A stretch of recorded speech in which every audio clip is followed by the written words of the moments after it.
Well, virtual reality was front and center at the Consumer Electronics Show, and a host of major companies like Facebook, Microsoft, and Alphabet are betting on the space. Ryan Feit joins me now. He's the CEO and co-founder of Seedinvest, an equity crowdfunding service for startups. And Ryan, it's good to see you. Welcome. Thanks for having me, Scott. So you have an article up on thestreet.com about virtual reality, but set the stage for us in terms of who the major players are. Of course, Facebook and its acquisition not too long ago of Oculus. Yeah, so 2016 is really the year that everybody in the virtual reality space has been waiting for, because in the coming months, companies like Facebook, Sony, and HTC are all about to start shipping headsets for the first time. So all the sort of excitement over the last 3 years is finally about to come to a head for everybody in the virtual reality space. And Facebook's acquisition of Oculus at $2 billion, that's a pretty jaw-dropping price. Yeah, that $2 billion acquisition 2 years ago of Oculus Rift is really what woke people up to the potential of virtual reality, and it really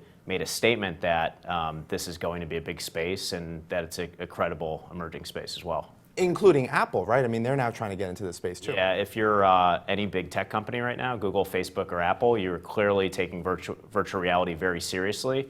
And experts predict that by 2025, it's going to be a $60 billion industry.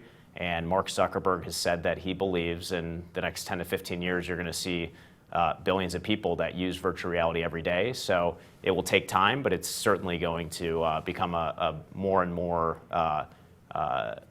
a space that everyday consumers take advantage of. So 2016, obviously we're not there yet in terms of it being mainstream. Yeah, so it's going to take time.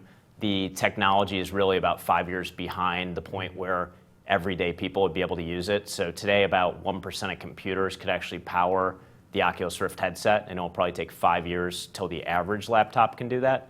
So 2016 will be exciting because people will start to tinker with virtual reality, but it will initially really just be gaming and early adopters that use it this year. But it's not just the big companies, there are startups too, and people can invest in them through Seedinvest. Yeah, so if you're looking at Google or Facebook or Apple, virtual reality is going to take time to really put a dent in those companies. But to your point, everyday investors can actually invest in the startups that are at the forefront of this industry and that are most likely going to get acquired by the big guys. And yes, you can go to platforms like seedinvest.com and check out opportunities in the VR space today. So if you had to pick a company that's winning the VR space right now, what would it be? Well, we are big fans of a company called Virtuix. So they announced at CES in the last couple of days that they're now shipping units of their hardware solution, that if you're a gamer and you're playing a game on with the Oculus Rift headset, you can actually walk around in the Virtuix and be part of the game.